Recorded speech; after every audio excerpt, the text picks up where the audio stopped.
Vimos que para la formulación de un proyecto hay distintas formas de sacar una idea.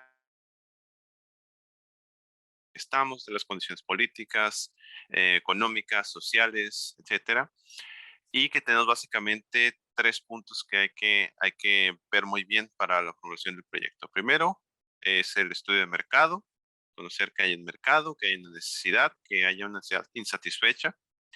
Después el estudio técnico, que es toda la parte técnica, dónde vamos a estar ubicados, cómo va a ser el layout de la parte de adentro, si vamos a hacer un producto, si va a ser un servicio, cómo va a ser el flujo de todas las actividades, todos los procesos. Y por último, pues la parte financiera. La parte financiera, lo último que hacemos porque pues primero necesitamos saber cuál es la idea, cuál es el producto, cómo lo vamos a distribuir, cómo va a ser, cuántos puntos de venta, etcétera. Al final de cuentas, las finanzas, mencioné que se utilizan para ver si un proyecto es factible o no es factible. Y no es que si no es factible, pues ya no se hace, sino que volvemos al pasos atrás y vemos que hay que cambiar para modificar esa parte. Generalmente un proyecto no es factible cuando la inversión inicial es muy alta y los ingresos a futuros esperados no son lo suficientes para justificar esa gran inversión. Cuando la inversión es baja, se necesitan menos flujos de efectivo o flujos menos grandes para poder hacerlo factible. Entonces hay un equilibrio que hay que buscar entre el grado de inversión y los flujos de ingresos que vamos a tener. Y ahí es donde podemos volver a pasos atrás. Por ejemplo, si en la parte financiera dice, no, pues resulta que no es factible mi proyecto porque la inversión es muy grande y mis flujos no se esperan que sean tan altos. A lo mejor en la parte del plan tenía comprar el edificio y ahí es donde se va una gran inversión. Entonces digo, bueno, voy a ver ahora cómo se ven los números, si lo rento en lugar de comprarlo y ya vemos si ahora sí es factible de esa forma. A lo mejor a largo plazo pues ya puedo comprar el edificio, pero ahorita a corto plazo para que sea factible necesito que esa inversión sea un poco menor. ¿Ok? En los temas más adelante, cuando lleguemos a prácticamente el último tema, que es el presupuesto de capital, ahí vamos a ver más cómo se ven reflejados en los números, cómo el grado de inversión puede afectar la factibilidad de un proyecto. ¿Ok? Cuando empezamos a hablar de los costos, dijimos que tenemos costos variables, costos fijos, costos variables, sí, costos variables, costos fijos, costos directos, costos indirectos. Hablamos de que los costos fijos son todos aquellos costos que hay que asumir, no importa si vendemos o no vendemos, son costos que hay que pagar mes con mes, aunque no vendamos nada.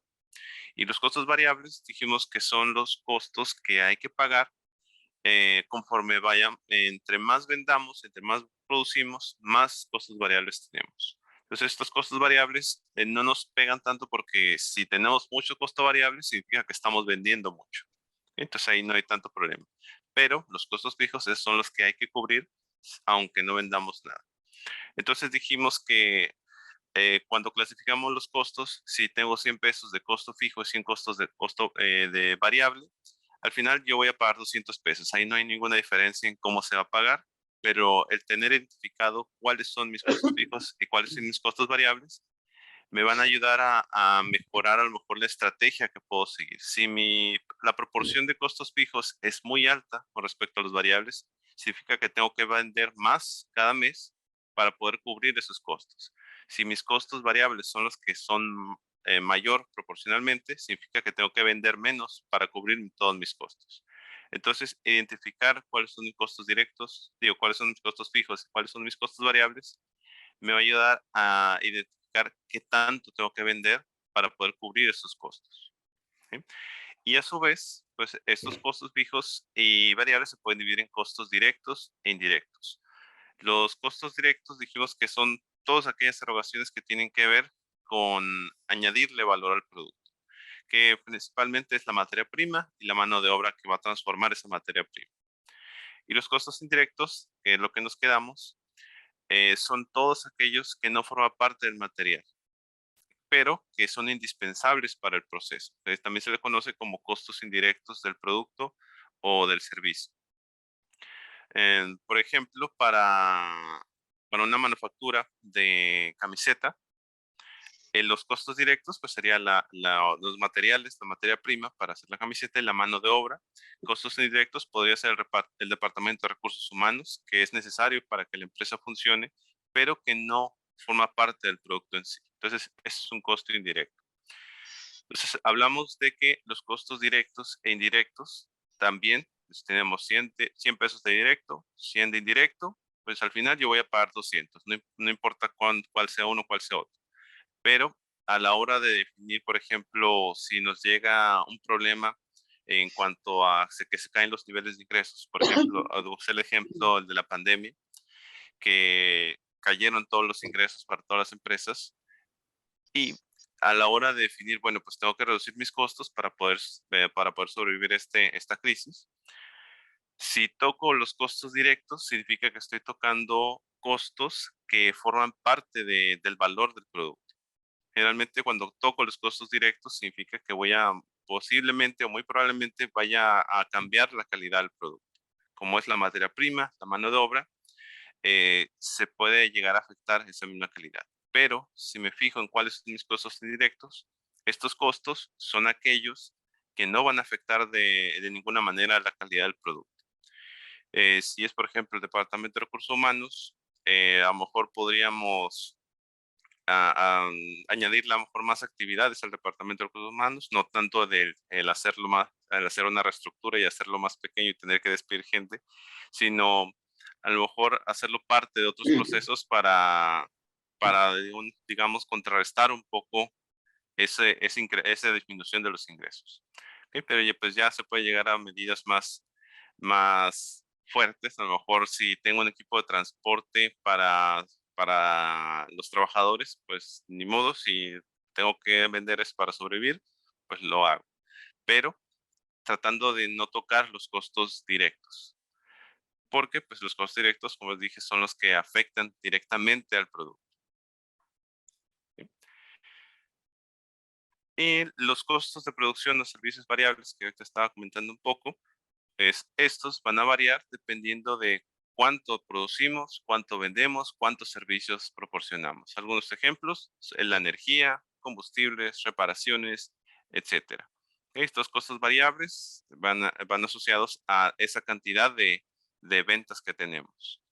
¿Sí? Entonces, si no tenemos ventas, pues no tenemos costos variables. Y si por ejemplo, si en la empresa tenemos 20% costo fijo, 80% variable, significa que no tengo que vender tanto para poder cubrir esos mis costos porque el costo variable no va a haber hasta que venda. Pero si al contrario, si mis costos fijos son 80% y 20% variable, ahí sí tendría problemas porque tengo que vender más para poder cubrir esos costos fijos. ¿Sí? Si lo vemos en una gráfica, más o menos sería como,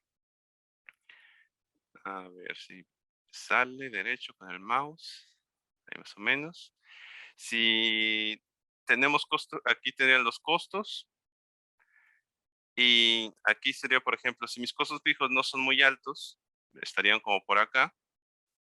Mi costo variable empezaría como por aquí y mis ingresos empezarían desde cero y tendría que llegar a un punto en el que alcanzo estos costos. Entonces, a partir de aquí, ya cubrí todos, es el punto de equilibrio. A partir de aquí, todos son ingresos. Pero si mis costos fijos son muy altos, estaría por acá, y aquí estarían mis costos variables, ahora mis ingresos tendría que vender muchísimo más para poder alcanzar ese punto de equilibrio. Entonces, el conocer cuáles son mis costos fijos, cuáles son mis costos variables, me va a ayudar a entender cuánto necesito vender, cuántos ingresos necesito para poder hacer que la empresa subsista. ¿Okay? Entonces, entre menos costos fijos, menor va a ser el punto de equilibrio que necesito alcanzar. El punto de equilibrio hablamos de que puede ser por unidades vendidas o por ingresos.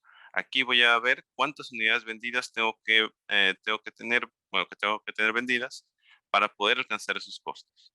Si los costos fijos son muy altos, ese punto de equilibrio se va a incrementar aún más. Entonces, cada mes tengo que vender muchísimas más unidades para poder simplemente cubrir mis costos. ¿Okay? Entonces, es muy importante el tener identificados cuáles son mis costos fijos, cuáles son mis costos variables y tratar de que los costos fijos sean lo menor posible. Muchas veces no se puede porque los costos fijos a lo mejor son muy necesarios.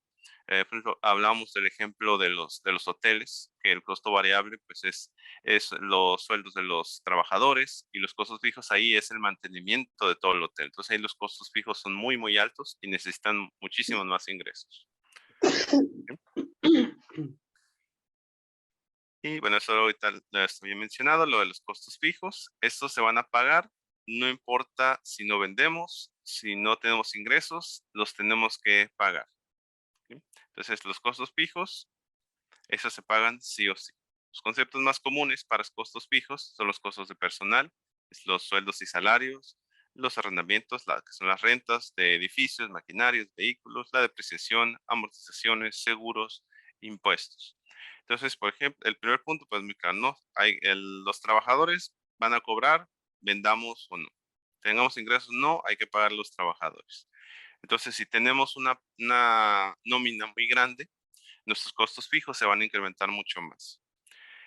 Si tenemos mucho activo fijo, la depreciación se va a incrementar más. La depreciación, comentamos que es la pérdida de valor de dinero, digo, la pérdida de valor de nuestros activos en el tiempo. Por ejemplo, en una computadora pues se deprecia muy rápidamente porque compramos una y a los meses o al año pues ya sale algo mejor. Entonces pierde valor muy rápido. Entonces ese valor que va perdiendo representa un costo para nosotros. Por ejemplo, si compramos una computadora a 10,000 pesos y se deprecia el 30% cada año, quiere decir que el 30% es 10,000, 3,000 pesos sería el costo de depreciación. Es decir, nosotros tomamos como costo cada año esos 3,000 hasta llegar a que llegue a cero, hasta llegar al valor residual, lo que va a valer al final de su vida útil. Entonces, todo esto representa costos. Entonces, las computadoras que tengamos, la maquinaria, no importa que no vendamos, vamos a asumir todos estos costos. ¿Sí? Entonces, estos costos fijos se van a aplicar por unidad de producción conociendo la cantidad fija de bienes a aplicar. Es decir, si yo en un mes vendo 1,000 unidades, el costo variable es fácil de identificar porque simplemente es cuánta materia prima utiliza. Pero el costo fijo, pues es un poco difícil de definir cuánto costo fijo corresponde a cada uno de los productos. Entonces, para hacer esto, hay que identificar primero cuántos vendimos o cuántos esperamos vender y luego sumar todo el costo fijo y dividirlo en parte proporcional a cada uno de esos productos.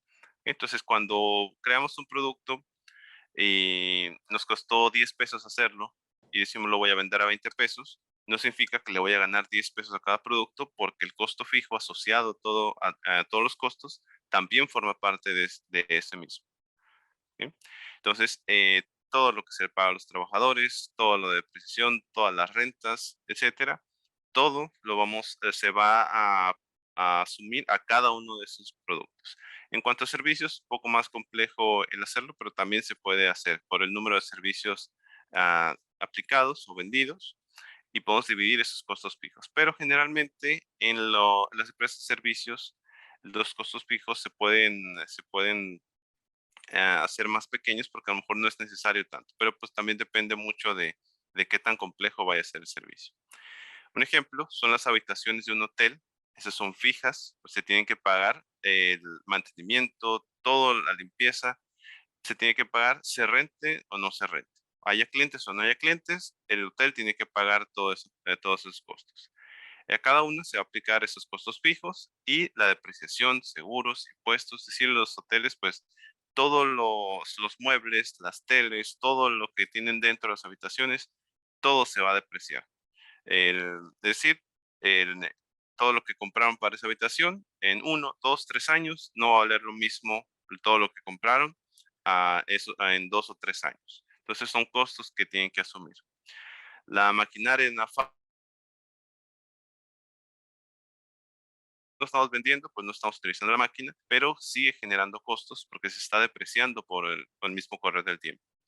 Las rentas, igual, se produzca o no, hay que pagarlo o causarlo.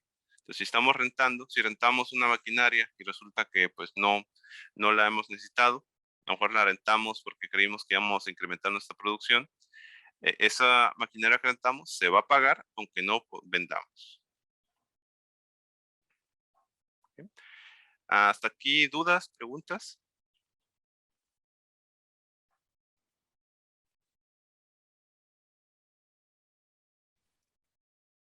Bien, Adiós, chicos. Yo no de momento, gracias. No. muy bien. Yo sí, me quedé un poquito con la duda de la depreciación. Cada año va a bajar, obviamente, el precio de la maquinaria o de o lo que tenga, pero eso yo lo tengo que poner como si fuera un gasto o considerar, ahí me perdí un poco. Sí, sí, la depreciación es un costo para la empresa, que es la pérdida del valor del activo fijo que tenemos. Lo vamos a ver un poquito más a fondo cuando veamos los estados financieros, pero básicamente la depreciación es un costo que hay que poner en nuestros estados financieros. Y a lo mejor parece como que asumir el costo que creo que, bueno, no creo, sino que se va a definir cuánto se va a perder por año el valor de cada activo fijo, por ejemplo, el de la computadora.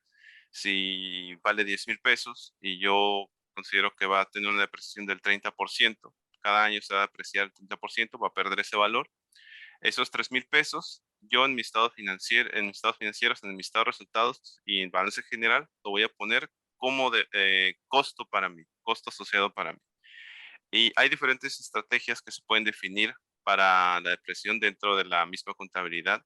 Se puede, por ejemplo, depreciar casi todo al principio del, del uso de ese activo fijo, o se puede hacer equitativo, a lo mejor 3,000, 3,000, 3,000, y al final de esos 3 años mi computadora solo vale 1,000 y la puedo revender a ese costo.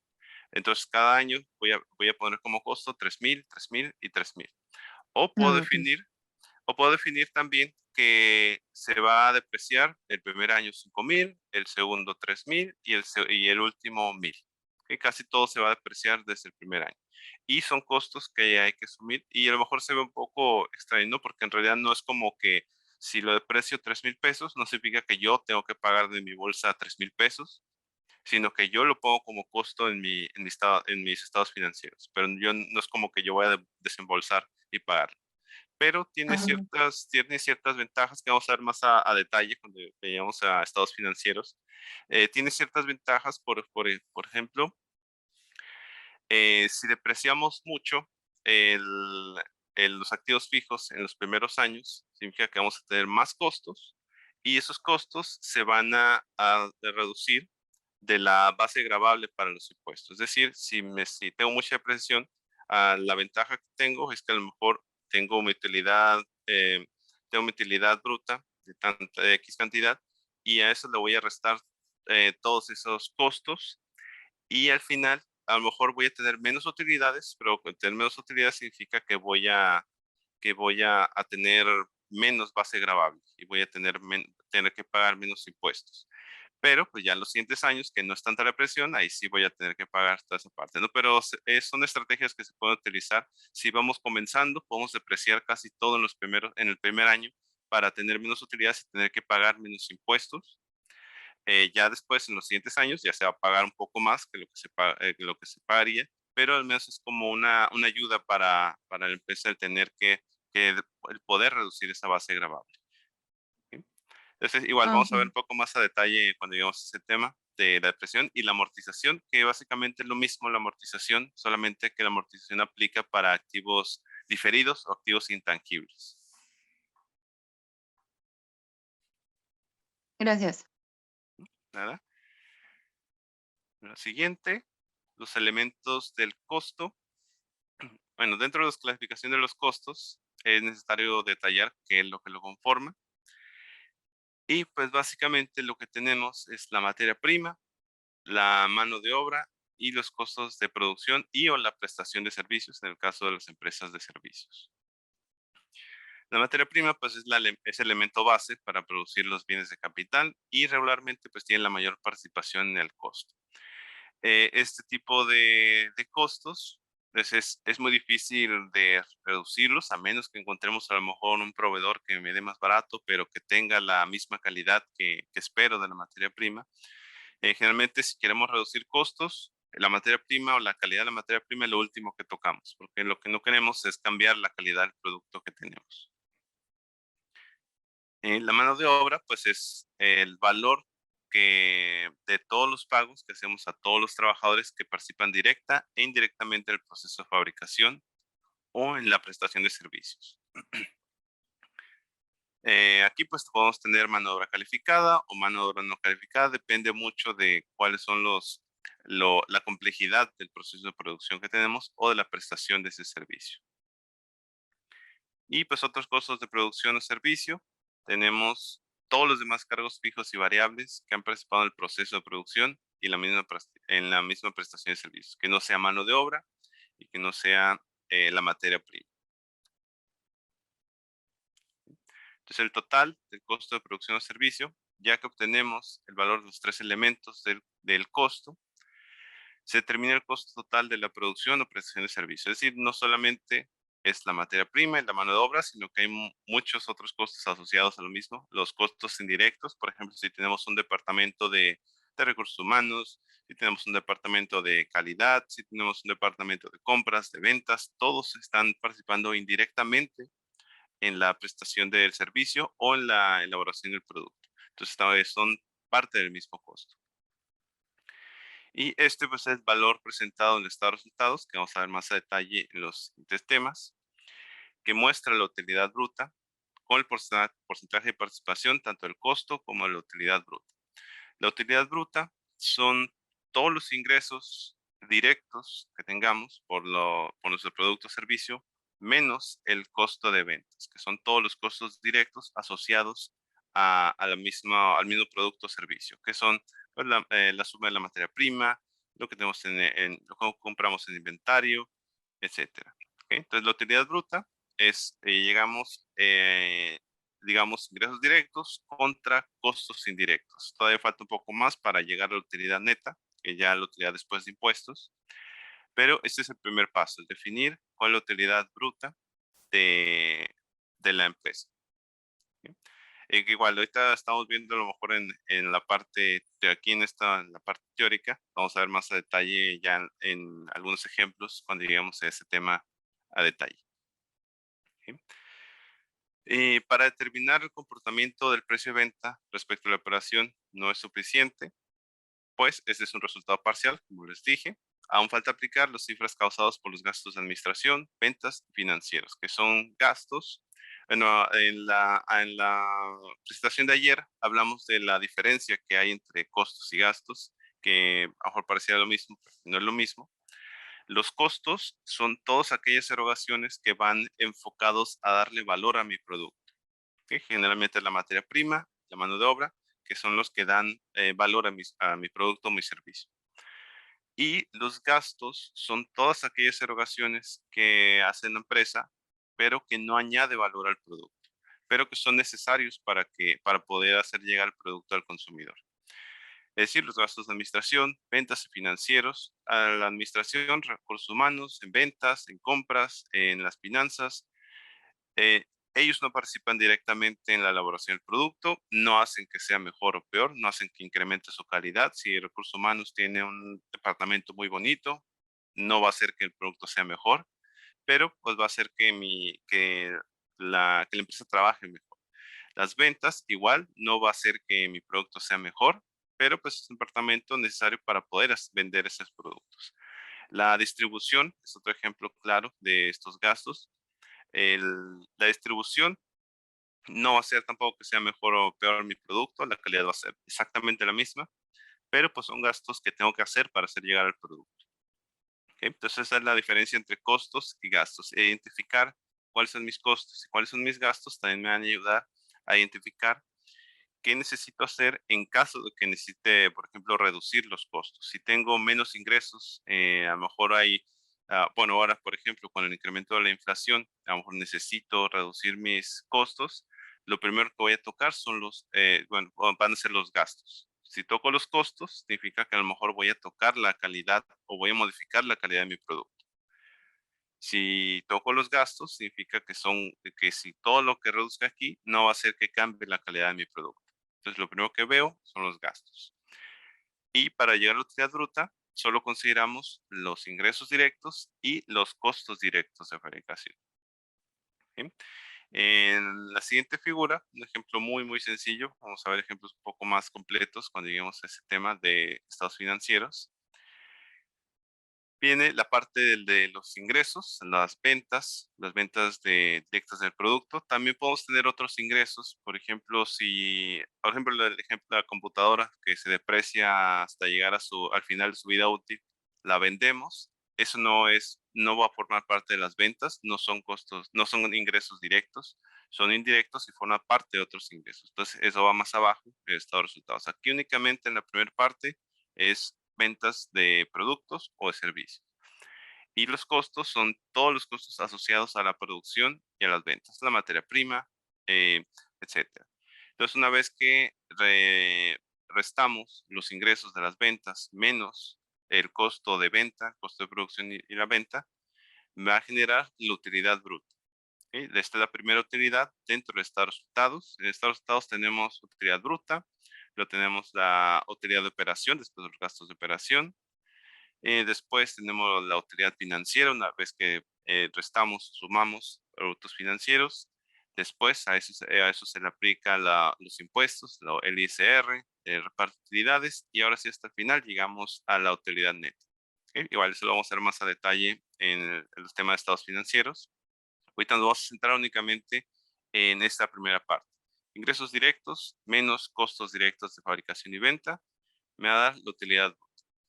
Y aquí puedo conocer cuál es la proporción en cuanto a cuánto equivale el costo de producción, a cuánto equivale la utilidad bruta de todas mis ventas, etcétera. Y aquí es donde puedo comparar lo real, lo realizado, con el presupuesto que tenía. Hablamos de que en finanzas, al final de cuentas, no se trata de adivinar el futuro, no se trata de saber exactamente qué es lo que va a pasar, porque es muy difícil el tener exactamente qué es lo que va a suceder. Entre incremento de la inflación, entre a lo mejor guerras comerciales, entre países que puedan afectar el costo de mi materia prima, es muy difícil anticiparse de todo ello, pero podemos tener diversos escenarios. A lo mejor le comenté en la presentación de ayer que podemos tener un escenario esperado, un escenario optimista y un escenario pesimista. En el escenario pesimista puedo definir qué es lo que voy a hacer en caso de que mis ingresos bajen o tenga pocos ingresos. En el optimista, qué voy a hacer si tengo muchos ingresos. Y el esperado, pues lo más probable que pase. ¿Ok? Entonces, eso lo realizado o lo real lo voy a comparar con el presupuesto, lo puedo comparar con mis diversos escenarios para ver cuál es el que está sucediendo y ya saber qué hacer. A lo mejor en el moderado tengo ciertos objetivos a realizar en caso de que suceda este.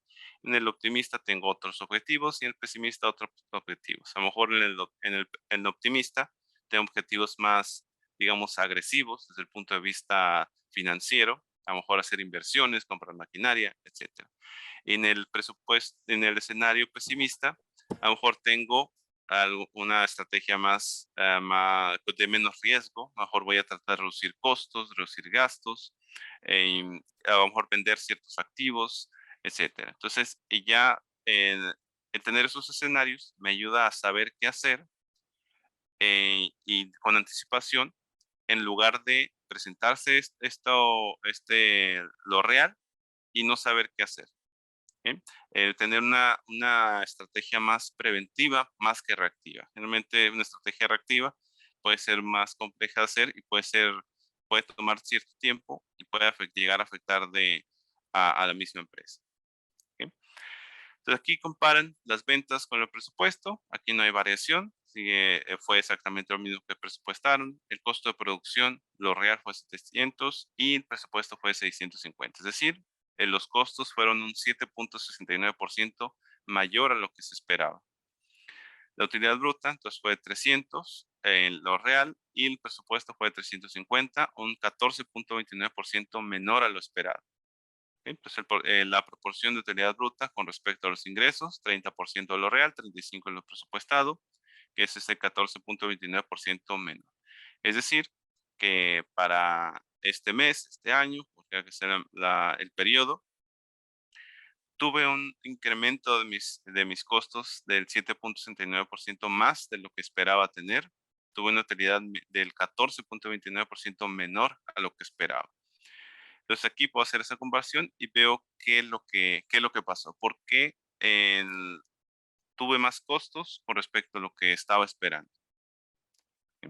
Entonces, el analizar todos estos datos financieros me ayuda a tomar decisiones. A lo mejor voy a hacer una revisión en cuanto a los costos, por qué se incrementaron los costos. A lo mejor hubo mucha merma, mucho desperdicio en el área de producción y eso incrementó los costos de producción.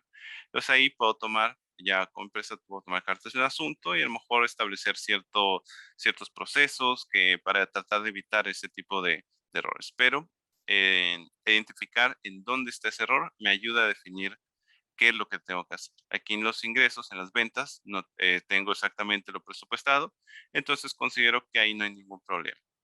¿Ok? Si el presupuesto hubiera tenido menos y en lo real tuvimos más, entonces ahí pues mucho mejor, ¿no? Vendí más de lo que esperaba. Pero también puedo analizar el por qué, a lo mejor puedo ver por qué es que se incrementaron las ventas. A lo mejor hubo una guerra comercial y los consumidores empezaron a comprar producto nacional y eso incrementó las ventas. Entonces no es algo que hay que considerar dentro de a lo mejor algo normal, pero igual ahí puedo aprovechar y ver qué tanto puedo vender o ingresar más aprovechando ese mismo contexto. Que también es muy importante, como vimos en la presentación de ayer, el conocer cuál es mi contexto económico, político y social, qué es lo que está pasando y considerar todas esas variables micro y macroeconómicas para aprovecharlas. Por ejemplo, la inflación está a cierto nivel, pero eso no significa que sea algo muy negativo para todos. Si yo vendo producto que está caro con inflación, pues eso significa más ingresos para mí. En- entonces, el conocer todo esto me ayuda a definir mejores estrategias en cada uno de mis escenarios. Entonces, pues estos presupuestos son herramientas que nos van a ayudar a observar el comportamiento y determinar las variaciones, tanto negativas como positivas, y tomar las decisiones necesarias para mantener la rentabilidad prevista. ¿Ok? Si veo que mi costo aumenta, voy a ver por qué y ver qué puedo hacer para reducirlo. El costo de producción y ventas que se presentado en los estados financieros es de gran importancia desde el punto de vista de control de costos. eh, Porque pues, estos son costos directos asociados a la misma producción y pues estos resultados bueno, depende, ¿no? Si tenemos inversionistas, pues, hay que presentarlos a terceros y pues al Estado también. ¿Ok? Entonces, tenemos esos ingresos directos, costos directos y con eso generamos la utilidad bruta. Después de la utilidad bruta, siguen los gastos de operación, son todos aquellos gastos que también son directos, pero que no forman parte del valor del mismo producto. Tenemos gastos de administración, gastos de ventas, gastos financieros, que son gastos son erogaciones que hay que pagar para poder hacer llegar el producto al consumidor, pero que no van a afectar la calidad del mismo producto. ¿Ok? Los gastos de administración se refiere a toda la estructura administrativa. ¿Quién está trabajando en esa gestión de la dirección general? Esto pueden causar gastos tanto fijos como variables, es decir, son todos los gastos que hacemos para pagar a la estructura administrativa, a los trabajadores que tenemos en la empresa. ¿Sí? Y que también pues, van a ayudar a determinar el precio de venta proyectado. El precio de venta proyectado no solo es cuánto nos cuesta hacerlo, cuánto nos cuesta materia prima. Si tenemos más gastos, también hay que considerarlos para determinar cuál es ese precio de venta. Si no los consideramos, pues muy posiblemente tengamos un margen de rentabilidad muy bajo en el producto o incluso podríamos llegar a perder dinero en ese caso. ¿Ok? Entonces, ¿qué quiere decir racionalmente? Por ejemplo, se pueden pagar seguros generales a 1 año y esto lo dividimos 1/12 para dividirlo en cada mes. Y esto lo vamos a utilizar para definir cuáles son mis costos mensuales y cuánto de esos costos mensuales corresponden a los productos para poder determinar cuál es mi precio de venta. Ejemplos de gastos de administración, el más común pues es el gasto de los personal, pago a los trabajadores, son los sueldos de gerencia, secretarias, contabilidad, auditoría, servicios generales. Aquí no se considera a los trabajadores en producción porque ellos son costo directo. Ellos no son gastos, ellos son gastos. Recuerden que los costos son los que participan directamente en la elaboración del producto. Los gastos legales, los seguros, servicios públicos, mantenimiento y reparaciones, gastos de viaje, depreciaciones, amortizaciones y diversos. Esta se repite aquí porque si tenemos depreciación, a lo mejor en las computadoras de la oficina, que a lo mejor no son directamente del área de producción, también se va a depreciar. ¿Sí? Si es, por ejemplo, una maquinaria utilizada para el proceso de producción, ahí sería un costo, no sería un gasto. Entonces, estos gastos administrativos son fijos con relación al proceso de operacional de la empresa, pues hay o no producción o ventas, hay que pagarles. ¿Ok? De los sueldos hay que pagarles, vendamos o no vendamos. Eso hay que considerarlo dentro de nuestros costos y gastos. Gastos de ventas. Aquí tenemos gastos como la distribución, el almacenaje y la venta directa al consumidor. ¿Ok? Ese también puede ser fijo o variable. Comentamos en la presentación de ayer que no hay una lista de cuáles son los costos fijos, cuáles son los costos variables, porque depende mucho de la misma empresa cuál es un costo fijo para una empresa, puede ser variable para otra. Entonces, simplemente hay que definir cuáles son mis costos fijos, es decir, cuáles son mis costos que tengo que pagar, costos y gastos que tengo que pagar, venda o no venda. ¿Sí? Y si respondo, pues sí, tengo que pagarlo, venda o no venda, entonces para mí ese va a ser fijo. Si entre más vendo, más gasto o costo tengo, entonces va a ser variable. ¿Sí? Igual, estos gastos también hay que presupuestarlos desde el proyecto de elaboración del producto porque van a ayudar a determinar cuál va a ser el precio de venta. Los conceptos más comunes en la cuenta de gastos ventas, tenemos gastos de personal, pero aquí no es el administrativo. Aquí es, por ejemplo, el equipo humano del departamento de ventas, como los gerentes de ventas, subgerentes, administradores de puntos de venta, vendedores, almacenistas y servicios en ventas, entre otros. Impuestos y arrendamientos. Aquí estamos separando, por ejemplo, tenemos ya 3 separaciones en cuanto a la nómina. El personal de producción va dentro del costo de producción, el personal administrativo va dentro de los gastos de administración y el personal de ventas va dentro de los gastos de ventas. Pero igual, al final de cuentas, si cada uno de ellos me cuesta 100 pesos, yo al final voy a pagar 300 pesos. Ahí no hay mucha diferencia, pero el tener separados todos estas erogaciones me va a ayudar a definir o a tomar mejores decisiones. Aquí puedo ver, por ejemplo, cuántos gastos de ventas tengo, cuántos gastos de administración tengo, y lo puedo comparar a lo mejor con mis costos de producción. Por ejemplo, si tengo más gastos de ventas que costo de producción y yo estoy elaborando un producto, pues ahí hay algo que no cuadra, ¿no? Debería de ser la mayor proporción el costo de producción que el gasto de ventas. A lo mejor aquí tengo demasiado personal y podría hacer un análisis para ver si realmente necesito eh, tanto personal aquí. ¿Sí? Entonces, el ver todo ese estado de resultados y ver cada uno de las cuentas que tenemos nos ayuda a tomar decisiones. Simplemente es ver, a lo mejor no se ve claramente, pero desde el punto de vista de las finanzas sí se ve como un poco rojo que los gastos de ventas sean muy altos. Entonces ahí me va a ayudar a decir, bueno, voy a hacer un análisis para ver qué es lo que está pasando en el departamento de ventas, por qué está costando tanto con respecto al costo de producción. Ejemplos de gastos de ventas, también tenemos servicios públicos, continuando con la lista, la diapositiva anterior, gastos legales, mantenimiento y reparaciones, depreciaciones, amortizaciones, propaganda y publicidad. ¿Sí? No todas las empresas van a tener todos estos conceptos, pero pues para los que apliquen van a tener algunos de estos. Ok, por último, el precio de venta. Digamos, el precio de venta dijimos que está conformado por todos los costos directos, los costos de producción, pero también hay que considerar esos gastos de administración, de ventas y financieros. Aquí siguiendo el diseño de la compañía de prueba especial, que fue el ejemplo que vimos del estado de resultados, donde vimos utilidad bruta. El estado de resultados presenta los gastos causados y presupuestados como base para determinar el precio de venta de un producto. Esto es lo que estuvimos viendo. Ventas menos costo de producción y ventas es igual a la utilidad bruta. Y a esa utilidad bruta todavía hay que quitarle los gastos de operación. ¿Ok? Aquí en el ejemplo tenemos gastos de administración 100, gastos de venta 100, que es lo mismo que se tenía presupuestado. Y la utilidad de operación sería 300 de la utilidad bruta menos 200 me da 100. En cuanto a lo realizado y el presupuesto, pues la utilidad de operación era de 150, es decir, una variación del 66.67%.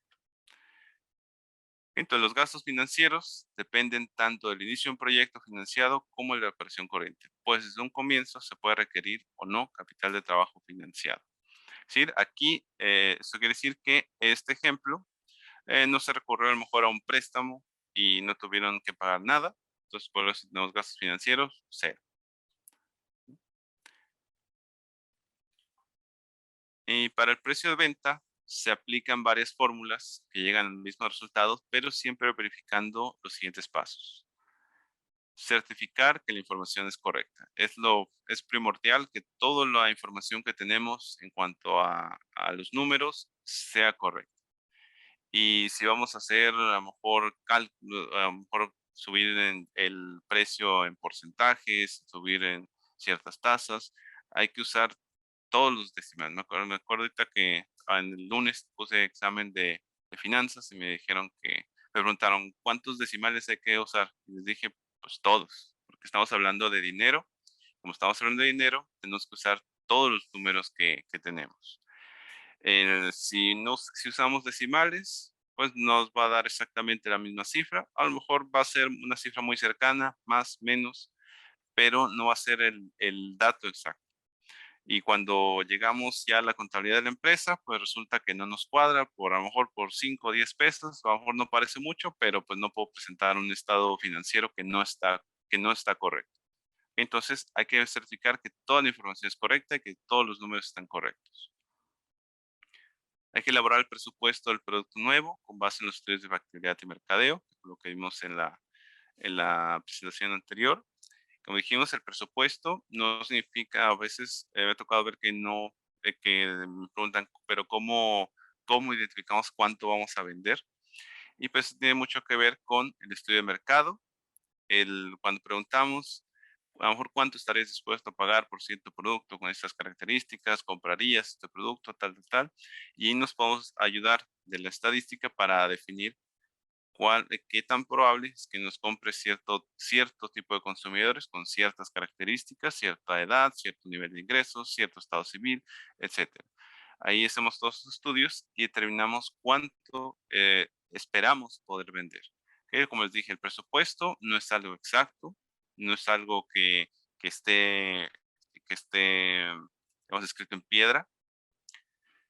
Es algo que debe de ser muy flexible. Un presupuesto no debe ser rígido, tiene que ser flexible, adaptarse a los cambios en el contexto. Entonces, si yo esperaba vender X cantidad de productos y resulta que vendí menos, pues lo voy a adaptar. A lo mejor para el siguiente mes voy a tener un presupuesto menor de ingresos, pero se va modificando. O con la construcción de escenarios me puede ayudar digamos, a proteger un poquito más, de tener diversos escenarios para saber qué hacer en caso de que suceda alguno de ellos.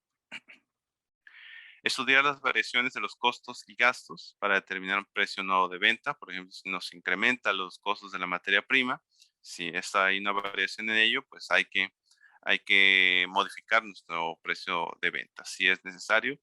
En la presentación de ayer les comenté, por ejemplo, ahorita con la inflación, que les comenté que por qué Coca-Cola no decide simplemente trasladar todo el costo el incremento de la inflación del costo al consumidor. Y eso es porque en general en las sodas hay mucha competencia, hay muchas marcas.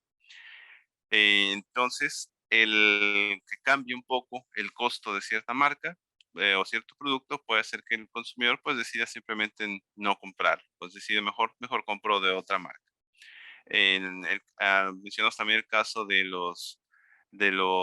una empresa que venda relojes de lujo. Dijimos que si hay un incremento en la inflación, pues el mercado que compra relojes de lujo, pues no le va a importar pagar un 7% más. Entonces ahí sí la empresa podría simplemente a trasladar el costo al consumidor. Pero en mercados competidos, generalmente lo ideal, pues no es trasladar todo el costo, a lo mejor absorber parte del costo y trasladar a lo mejor un poquito al consumidor. O simplemente, o también hablamos del ejemplo de un restaurante. Un restaurante también tiene mucha competencia, entonces un cambio en el precio de venta puede también afectar de alguna manera a si el consumidor decide o no ir a ese restaurante. A lo mejor dicen, no, pues está muy caro porque todo está subiendo de precio, pues mejor me quedo a comer en mi casa. Entonces, si yo absorbo ese costo, a lo mejor ve el consumidor que vale lo mismo, no hay incremento, entonces pues decide seguir yendo. Voy a tener menos margen de rentabilidad porque estoy absorbiendo parte del costo, pero el incrementar mis precios de venta no significa que voy a aumentar mis ingresos. ¿Okay? Si tengo 100 clientes y todos me pagan 10 pesos, voy a vender sube mi costos, bueno, lo voy a elevar a 15 pesos, pero probablemente ya no tenga esos 100 clientes. A lo mejor tengo menos, a lo mejor tengo la mitad y voy a aumentar mi margen de rentabilidad de cada producto, pero mis niveles de ventas van a reducirse. Entonces, al final de cuentas, voy a tener menos utilidades. Entonces, no es digamos, la respuesta simplemente incrementar mi precio nuevo de venta, sino el analizar si realmente mis consumidores van a comprar aunque aumente mi precio de venta. ¿Okay? Entonces aquí no hay una respuesta sencilla de qué es lo que hay que hacer. Depende mucho de quiénes son mis consumidores. Como ahorita vimos, relojes de lujo, muy probablemente no les importe pagar un 7% más por un reloj de lujo. Si hablamos de productos a lo mejor como jabones, a lo mejor para lavar ropa, ahí a lo mejor sí importa mucho ese precio de venta y conviene mejor absorber los costos que trasladarlo al consumidor. Entonces, el estudiar esas variaciones de los costos y gastos y comprender a mi mercado, comprender al nicho de mercado que estoy atacando. Por ejemplo, si estoy atacando un mercado de adultos entre 20 y 35 años con ciertos niveles de estudio, ciertos niveles de ingreso, tengo que saber qué es lo que necesitan. Si ellos pueden pagar un nuevo precio de venta, pues igual puedo trasladarle todo el costo, trasladarle un poquito, depende mucho de ello, pero el tener bien estudiado las variaciones de los costos y los gastos que voy a tener. Hasta aquí, dudas, preguntas.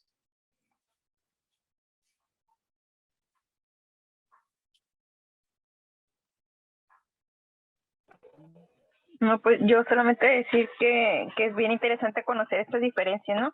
Por ejemplo, que me dices comentaba cuando decía que los productos son de mucha demanda, bueno, que tiene mucha competencia, mejor dicho. Ahí pues conviene mejor absorber en este caso en específico, los aumentos por la inflación, ¿no? Ahí me queda la duda del análisis que comenta. Ese análisis tiene uno que revisar todos los aspectos como los costos directos que se tienen, también los indirectos, son parte de, o hay otro concepto que analizar para checar esto. Ahí sería todos los costos y gastos, tanto directos como indirectos, tenerlos bien identificados para ver cualquier cambio que haya. A lo mejor si es un incremento de los gastos, a lo mejor puedo de alguna manera cambiar algo aquí porque sé que los gastos no van a afectar la calidad de mi producto, pero si los incrementos son en los costos, ahí sí modificarían la calidad del producto o podrían modificarla. Entonces, a lo mejor si los costos se incrementan de manera importante, a lo mejor ver si otro proveedor tiene la misma materia prima, de la misma calidad.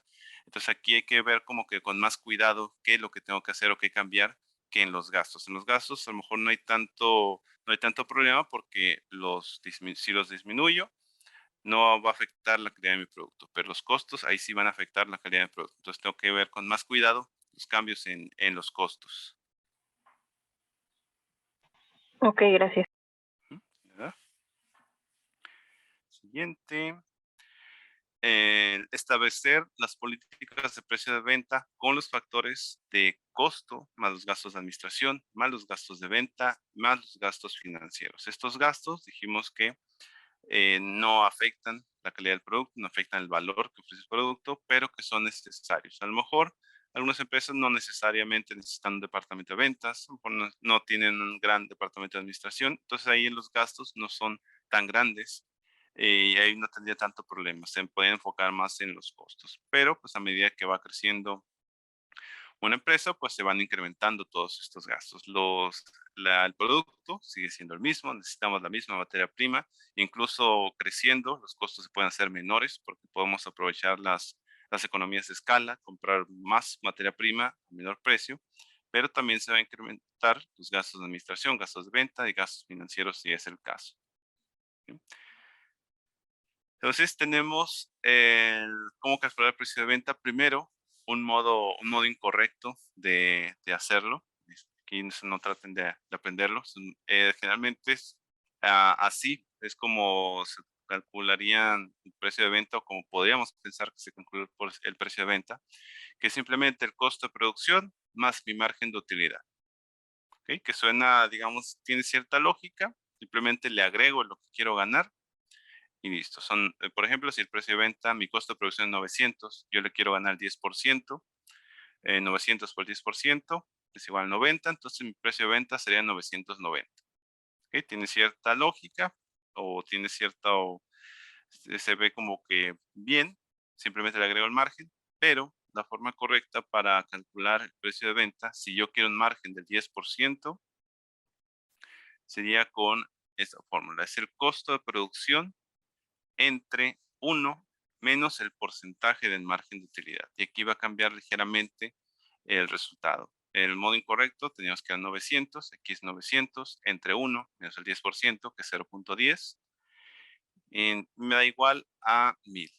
Entonces, con la otra fórmula, decía que me salía el precio de venta 900, y con esa fórmula me dice que el precio de venta es 1000. ¿Okay? No hay mucha variación, pero si vemos en la siguiente tabla, si el coste es de 900 con la fórmula que está incorrecta y si es 900 con la fórmula que está bien, si nuestro margen deseado es del 20% para ambos, el precio de venta resultante con la fórmula correcta sería de 1080, que es 900 más el 20% de esos 900, que son 180. 900 más 180, 1080. Y aquí sería, con la última fórmula que vimos, 900 entre 1 menos el margen de utilidad, menos 1 menos el punto 20, me daría el precio de venta de 1125, que es ligeramente más alto que la otra fórmula. Si hacemos un descuento del 10% a nuestros clientes, vamos a suponer que vamos a ofrecer un 10% ciertas fechas a lo mejor, el descuento para el primero sería 108, para el otro sería 103. El margen de utilidad para la primera sería de 72 y para la segunda sería de 103. Si hacemos un descuento del 20%, es decir, le descontamos todo nuestro margen de utilidad, con la fórmula más calculada serían 216 y nuestro margen sería de menos 36. Quiere decir que estaríamos perdiendo dinero, aunque sea el mismo 20% que estamos descontando.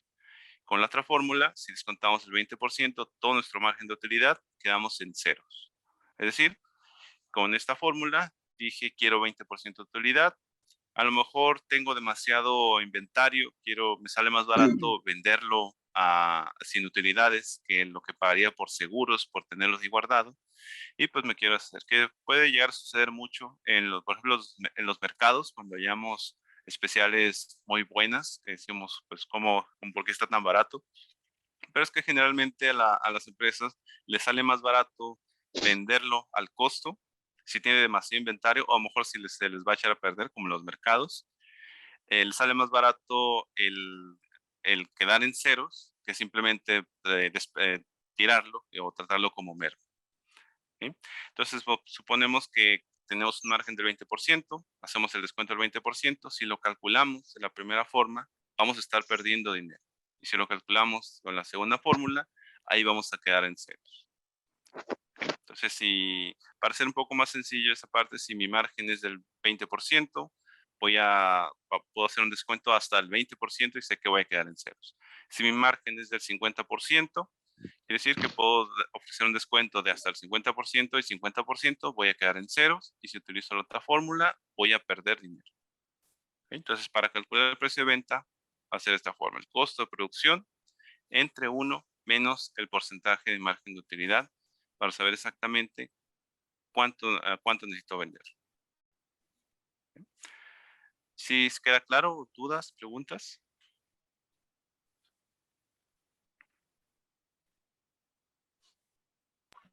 Sí, claro, gracias. Bien. Y para verificar la sumatoria de costos y gastos, dijimos que tenemos costos. Los costos fueron de producción, fueron 700, y los gastos de administración y gastos de ventas fueron 100. En este caso, gastos financieros estaban ceros. Entonces, esos son el total, perdón, de los costos y los gastos. Fueron 900 y fueron 1000 de los ingresos directos. Entonces, recapitulando, tuvimos una utilidad bruta de 300, que fueron los 1000 de ingresos, menos los 700 de costo de producción y ventas.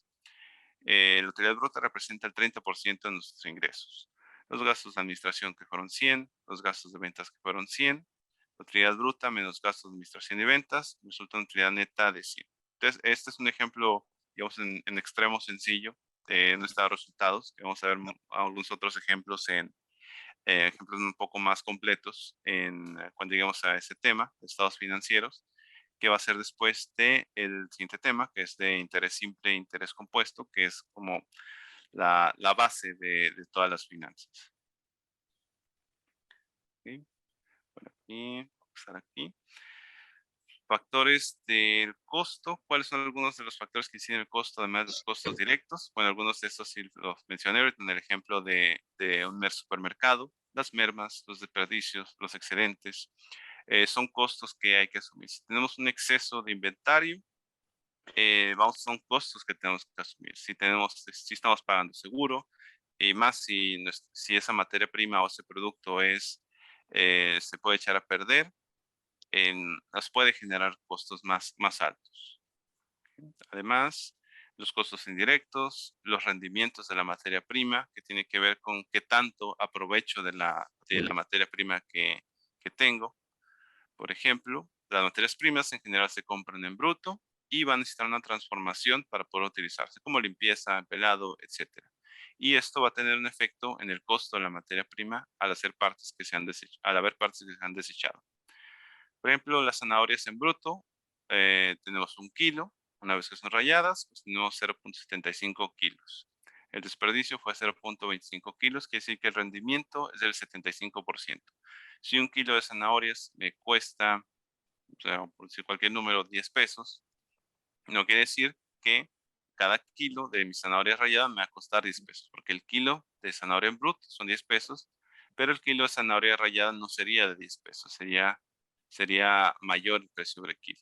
Entonces hay que también tomar en cuenta eso. Si utilizamos toda la materia prima completa sin desperdiciar nada, pues ahí no hay ningún problema.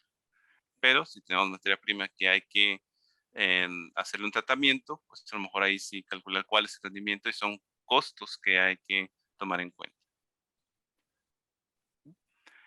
Y a esto pues, se le conoce como rendimiento simple. Simplemente determinar cuánto se ha utilizado o qué proporción del producto se ha utilizado. Podemos tener también un producto que va a utilizarse en varias transformaciones, y ahí estamos hablando de un rendimiento compuesto. Por ejemplo, es el pollo, ¿no? Que ahí se aprovecha todo, se puede vender en piezas, se puede vender en partes, etc. Pero ahí se aprovecha todo. Ahí el rendimiento, pues prácticamente de todo. ¿Sí? Existen diversos factores que influyen en el costo final al consumidor. la adquisición, el resguardo o almacenaje, el control interno de insumos. Si la adquisición, pues tiene un costo. ¿Por qué? Porque si tenemos un proveedor que está, no sé, a 50 kilómetros de nosotros, pues no es simplemente comprar la materia prima o el producto, sino que también hay que asumir el costo de la distribución. ¿Ok? Y ahí tiene ya que ver mucho algunas estrategias en cuanto al número de pedidos o buscar cuál es el número óptimo de pedidos para disminuir un poco los precios. La adquisición tiene un costo inicial. Entre más pedidos hagamos, mayor va a ser ese costo inicial porque vamos a estar pagando más. Pero vamos a tener menos almacenaje, entonces a lo mejor se puede compensar un poco ese costo. Si pedimos mucha cantidad, hacemos menos costos de adquisición, pero a lo mejor tenemos más costos de almacenaje y más costo el control interno de los insumos. Si trabajamos con poco almacén, significa que a lo mejor necesito un almacén más pequeño y va a representar menos costo fijo, a lo mejor si lo estoy rentando. Si estoy comprando grandes cantidades, voy a necesitar un almacén más grande, a lo mejor voy a necesitar un seguro, etcétera. Entonces son igual costos asociados a determinar cuáles son los costos, que a lo mejor no llegamos a pensar que puede llegar a afectar de alguna manera, pero entre más pedidos al proveedor hacemos, mayor es ese costo. Pero entre mayor número de pedidos, un menor almacén necesito. Si hago pocos pedidos, mucha cantidad, también necesito. ¿Cuál es la mejor opción? Depende mucho de cuáles son los costos. Puedo analizar cuánto me cuesta tener un almacén muy grande y hacer pocos pedidos, o cuánto me cuesta tener un almacén pequeño y hacer muchos pedidos. ¿Okay? Se trata de buscar un equilibrio entre cuál es la opción que me da menos costos. No hay una respuesta, digamos, correcta, puedo usar cualquiera de las dos y al final pues no va a afectar de alguna manera a la empresa, simplemente va a hacer que sea menos eficiente el uso de los recursos para la adquisición y el almacenaje. ¿Sí?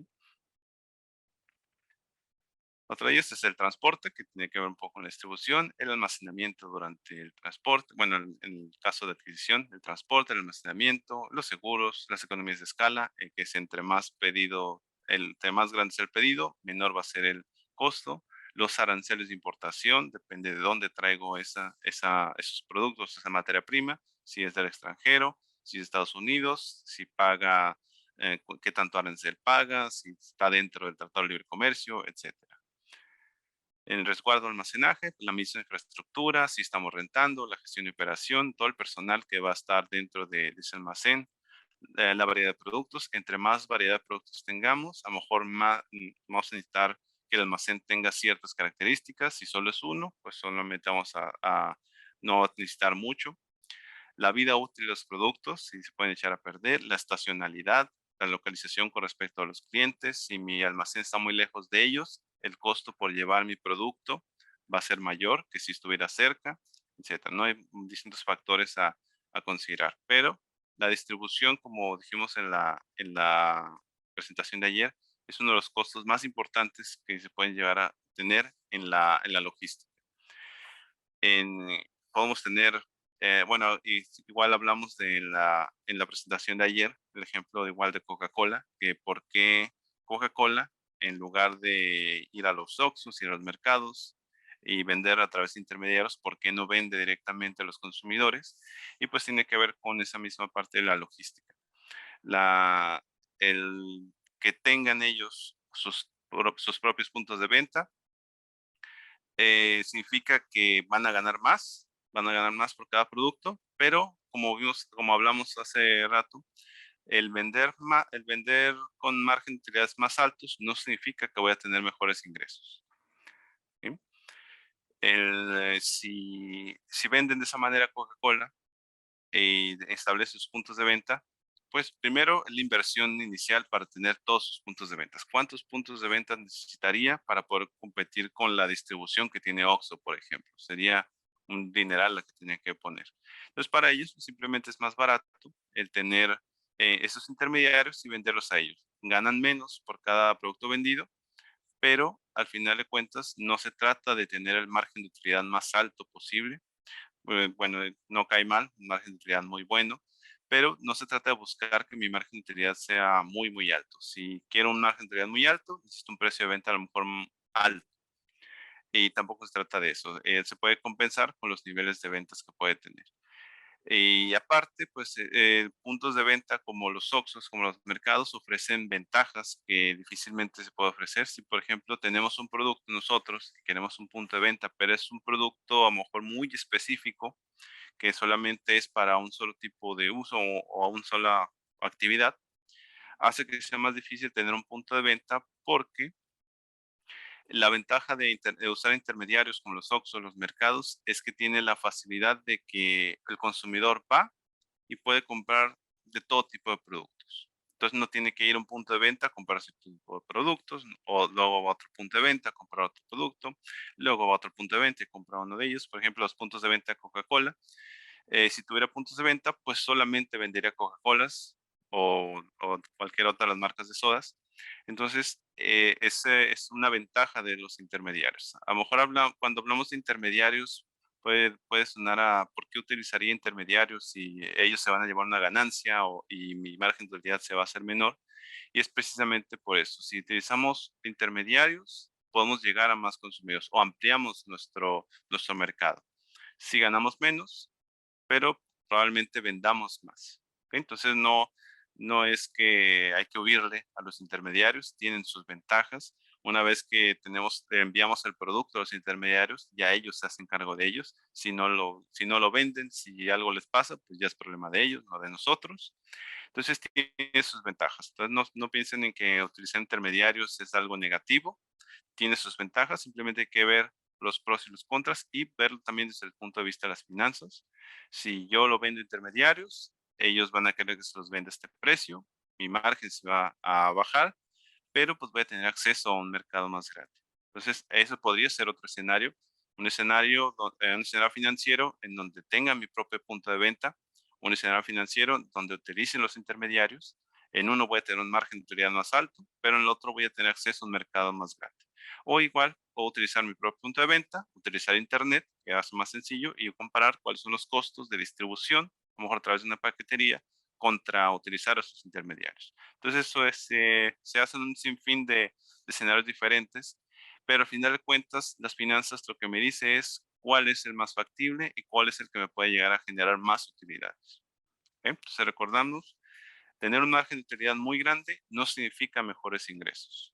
Hay muchos productos que tienen un margen mínimo de utilidad y que tienen buenas utilidades porque su estrategia es vender un gran número de unidades más que tener un gran margen de ganancia. Y pues hay diferentes estrategias, por ejemplo, las consolas de videojuegos, de cuando salieron hace años, cuando salió el PlayStation 3, el Xbox 360, su estrategia era vender la consola perdiendo dinero. Cada que ellos vendían una consola, ellos perdían dinero. Entonces lo estaban vendiendo con margen de utilidad negativo.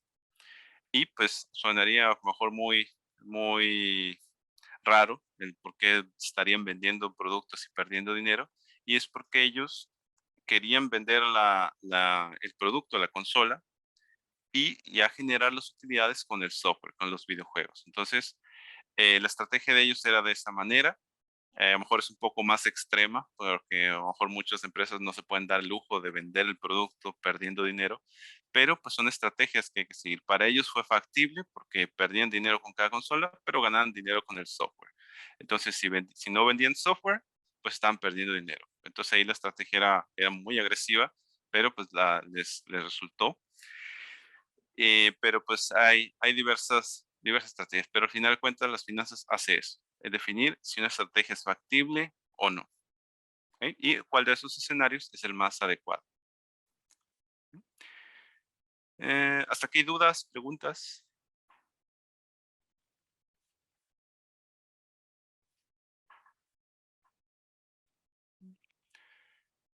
¿Ok? Entonces, el último punto, control interno de insumos, pueden ser los procesos, que son todas las actividades que se realizan dentro de la organización, por ejemplo, el proceso de venta, el proceso de elaboración del producto, el proceso de una contratación, el proceso de capacitación, de todo. No todo va a generar un costo, hay que tomarlo en cuenta. El stock de mínimos y máximos, cuál es el mínimo que tenemos que tener de inventario de cierta materia prima, cuál es el máximo para no generar un costo mayor. la cadena de suministro adecuada para productos perecederos, una gestión adecuada de costos de mantenimiento en materia prima, registro de entrada y salida en materia prima, gestión física por software alimentario, es decir, todo lo que los costos asociados a tener un control acerca de todos los insumos que tenemos dentro de la empresa. ¿Okay? Entonces, con eso cerramos el tema de los costos y ahora vamos a continuar ahora sí, tema ya meramente de finanzas y uno de los más importantes, bueno, digamos que es la base para comprender lo que son las finanzas así, en cómo el dinero cambia su valor a través del tiempo. Y eso es el interés simple y el interés compuesto, que es la base de otros temas como el de anualidades y el de tablas de amortización, que son los que se utiliza para las inversiones, para la deuda, si voy a contraer deuda, cuánto voy a terminar pagando, interés simple y compuesto un poco distinto a anualidades, pero básicamente anualidades y tablas de amortización es interés compuesto. Es un tema un poco más dentro de las matemáticas financieras. A lo mejor aquí no vamos a ver tan a lo mejor a detalle o tan a comprender exactamente cómo hacer. Por ejemplo, ahorita estoy llevando la clase de finanzas con un grupo de la universidad. Llevamos un mes de clase y todavía no terminan de entender bien el interés compuesto. Entonces no se trata de que aprendamos.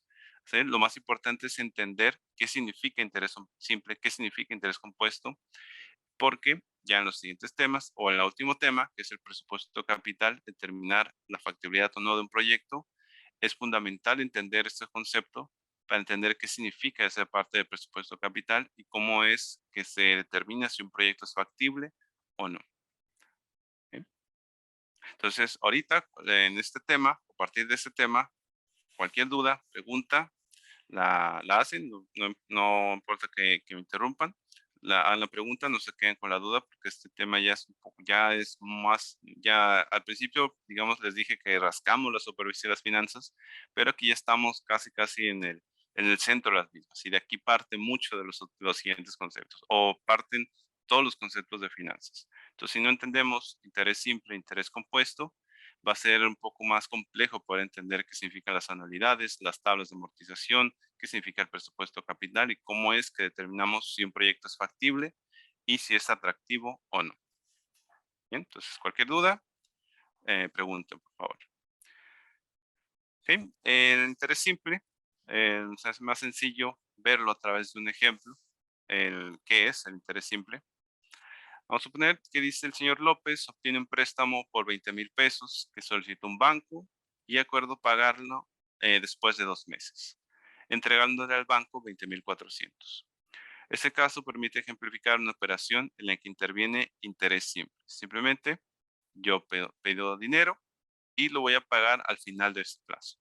A eso nos referimos con interés simple. Cuando hablamos, por ejemplo, de tarjetas de crédito que pagamos mes con mes, ahí estamos hablando de interés compuesto. Cuando hablamos de interés simple, es simplemente obtengo el dinero y pago hasta el final del plazo. Si el final del plazo es un año, yo obtengo el dinero y voy a pagar un año después. Cuando se trata de una deuda de esa forma, estamos hablando de interés simple. ¿Sí? El supuesto fundamental del cual se parte es que el dinero aumenta su valor con el tiempo. El señor López obtuvo inicialmente 20,000 pesos y pagó 2 meses después 20,400. Esto es, los 20,000 se le prestaron más 400 de interés que tuvo que pagar. Desde el punto de vista del banco, sus 400 pesos son su ganancia y por el hecho de haber invertido su dinero en el préstamo, y desde el punto de vista del señor López, son el costo de haber utilizado los 20,000 durante 2 meses. ¿Okay? Entonces, Una eso es interés. pregunta. Ajá. Los 400, ¿qué porcentaje vendría siendo del préstamo para que les dé esa cantidad? Muy bien, para allá vamos. Ahorita en las siguientes diapositivas vamos a ver cómo Okay. o qué significa. ¿Sí? Pero muy bien pregunta. Los elementos que intervienen en la operación, de acuerdo, son el mismo, que es la letra C, representa el capital. El capital es el valor presente o lo que vale el dinero el día de hoy, que son los 20,000.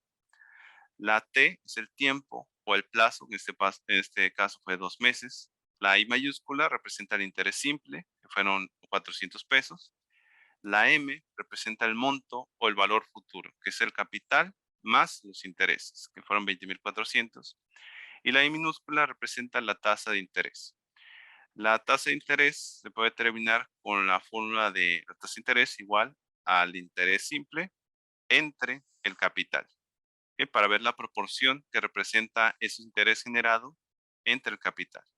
Entonces dividimos el interés de 400 entre 20,000, que es el capital, me da igual a 0,02, que es igual al 2%. Si multiplicamos este número por 100, nos va a dar la parte porcentual. ¿Sí? Bueno, creo que se dice aquí, si se le multiplica por 100, este cociente indica que el capital ganó 2% de interés en 2 meses. Pues 400 pesos es el 2% de 20,000. Luego, para convertir a la misma base, se acostumbra a expresar tanto la tasa de interés I como el tiempo T en unidades de año. Por lo que según el ejemplo, el tiempo es igual a 2 meses y si el año tiene 12 meses, el tiempo expresado en unidades de año el tiempo es 2 entre 12, que es igual a un sexto de año. En interés simple y también en interés compuesto, la tasa de interés tiene que tener la misma unidad de tiempo que el plazo. Si la tasa de interés la tenemos anual, el plazo tiene que ser anual. Si la tasa de interés es mensual, el plazo tiene que ser en meses. Siempre tiene que tener la misma unidad de tiempo dentro de la fórmula. ¿Okay? Entonces aquí hablamos de que la tasa de interés es de 0,02 por bimestre, porque fueron los 2 meses. En 6 bimestres será una tasa de 0,02 por 6 igual a 0,12, expresado en porcentaje es igual al 12%. Entonces, este 2% bimestral es igual a 12% anual. Entonces, si utilizamos dentro de la fórmula la tasa del 12% anual, tenemos que poner el plazo en años. Entonces, el tiempo y la tasa de interés siempre tienen que tener la misma unidad de tiempo. Si son meses, ambos tienen que ser meses. Si son años, ambos tienen que ser años. Si son bimestres, ambos tienen que ser bimestres. ¿Okay? Entonces, en resumen, abundando sobre ese ejemplo, tenemos que el capital es 20,000, el interés es 400, el tiempo o plazo es un sexto de un año, la tasa de interés 0,12, que fue anual, y el monto 20,400. Se va a observar que en general el monto dijimos que es el capital más los intereses. Aquí sustituyendo los valores, sabemos que el interés es igual a capital por la tasa de interés por el plazo. ¿Sí? Entonces, que es 20,000 por 0,12 por un sexto me da 400. Entonces, sustituyendo dentro de esta fórmula anterior a la I, que es pues, C y T, podemos crear esta fórmula, monto igual a capital más capital por la tasa de interés por el plazo. Aquí factorizamos y queda igual la fórmula de este tipo. Y que esta es la fórmula de interés simple. Monto igual a capital por 1 más la tasa de interés por el plazo. ¿Okay? Sustituyendo los valores, tenemos capital 20,000, la tasa de interés 0,12 y el plazo un sexto. Hacemos las operaciones, un sexto por 0,12 más 1 por 20,000. Me va a dar un monto igual a 20,400, que es exactamente lo mismo. Entonces, esta es la fórmula que se utiliza para interés simple. ¿Okay? Pues vamos a ver unos otros ejemplos. A ese factor de 1 más la tasa de interés por el plazo se le conoce como factor de acumulación con interés simple. Con interés compuesto, el factor de acumulación es un poco distinto, pero vamos a llegar a esa parte. Otra relación que se puede observar es la siguiente, que es simplemente sustituir el capital dentro de la misma fórmula para poder buscar el valor de capital. Entonces tenemos que las fórmulas para buscar monto es igual a capital por 1 más la tasa de interés por plazo y el capital es igual al monto entre 1 más la tasa de interés por el plazo. ¿Sí? Aquí en dos ejemplos se ve la fórmula de este modo que está usando las equivalencias exponenciales. Decimos que 1 entre 1 más it es igual a 1 más it a la menos 1. Entonces, esto significa que estos dos términos son exactamente lo mismo. monto entre 1 más IT es igual que hacer monto por 1 más IT a la menos 1. ¿Sí? Aquí pueden utilizar el que se les haga más sencillo y les va a dar exactamente el mismo resultado ambas fórmulas. Entonces, si calculamos el capital con los datos del ejemplo anterior, tenemos el monto era 20.400, la tasa era de 0.12 por un sexto, me da igual a 1.02, a la menos 1 por 20.400, me da igual a 20.000, el mismo resultado que hayamos calculado. ¿Ok? ¿Aquí dudas, preguntas?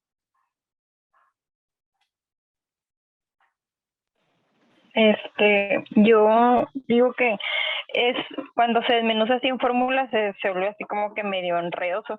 Pero, por ejemplo, si en ese ejemplo 20.000, si aplicamos el 2%, pues no serían los 22.400, ¿no? Mi pregunta ¿es más fácil sacar el interés simple ya conociendo de una el porcentaje que te van a aplicar cada mes, ¿no? O se tienen que utilizar todas esas fórmulas para determinar qué porcentaje se le va a aplicar, que en este caso fue el 2%, pero ya me perdí si ese 2% se sacó a través de estas fórmulas o si ya era un monto fijo, bueno, no fijo, sino que ya determinado en este ejemplo, por el banco.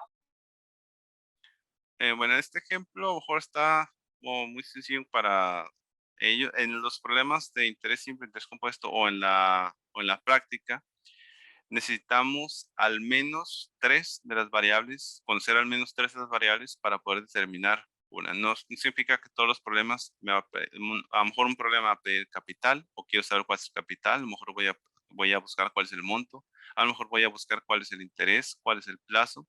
Entonces, depende de cuáles son los datos que tengo. Pero si solamente tengo 2 datos de los 4, no puedo sacar cuál es el monto capital o cualquier otra forma. Necesito al menos 3 de los datos. Si tengo, por ejemplo, si quiero determinar cuál es el monto, necesito el capital, necesito la tasa de interés y necesito el plazo. Si no tengo algunas de esas 3, no puedo determinar el monto. Pero al revés, si quiero determinar capital, necesito la tasa, necesito el plazo y necesito el monto. Entonces, si no tengo alguna de esas 3, simplemente no puedo sacar cuál es el capital. ¿Ok? Ahorita adelantando, esto no le dije a los alumnos en finanzas, no hay que tratar de tener mucho en interés simple, porque en la práctica el interés simple es muy, muy, muy, muy raro que se utilice el interés simple. Cuando hablamos, por ejemplo, de un préstamo de un banco, en donde estamos pagando mes por mes, ahí eso ya sería interés compuesto. El interés simple es cuando, si lo vemos desde de una figura. Si hablamos de interés simple, este sería, por ejemplo, el plazo. Vamos a suponer que es de 3 meses. Aquí son 3 meses.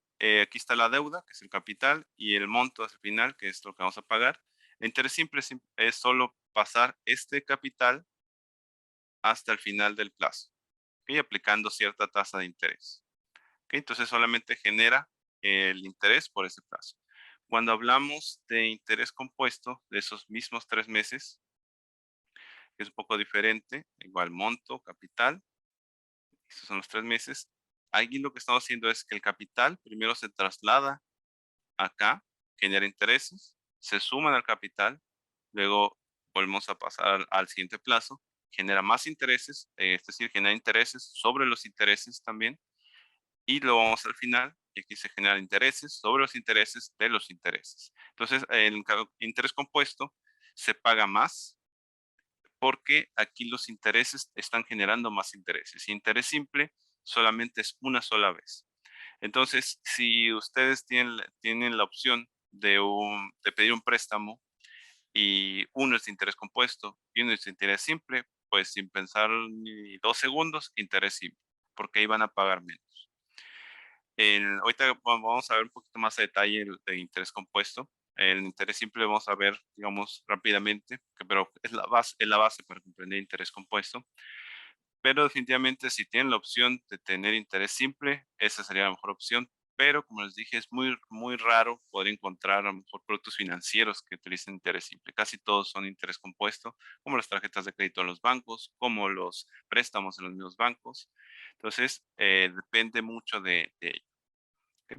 Ahorita vamos a ver, bueno, un poquito más adelante en los diapositivas vamos a ver la diferencia en una gráfica entre entre el interés simple y el interés compuesto. Pero para interés simple y compuesto, interés simple, estas son las fórmulas que vamos a utilizar.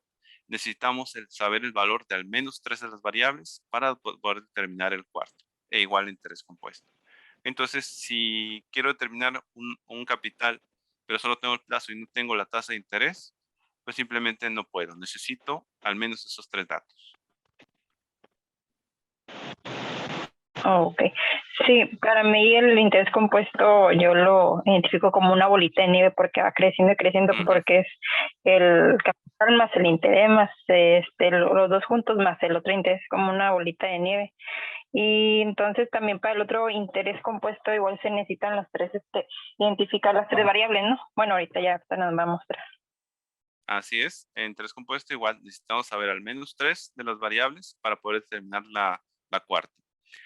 Y sí, como dices, el interés compuesto es como una bolita de nieve.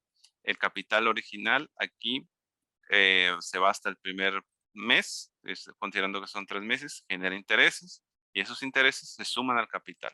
Después se vuelve a pasar para acá, genera intereses sobre el capital más los intereses generados aquí y se suman los intereses de acá.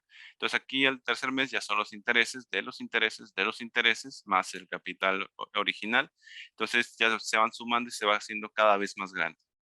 Interés simple solo pasamos una sola vez y por eso los intereses son mucho menores. Pero igual, interés compuesto lo vamos a ver un poquito más a detalle en las siguientes diapositivas, ahí es donde vamos a centrar un poco más. Y también el tema de anualidades, que básicamente es interés compuesto también, pero comprendiendo interés simple es la base para interés compuesto. Que la fórmula de hecho es muy similar, lo vamos a ver un poquito más adelante. ¿Alguna otra duda, pregunta?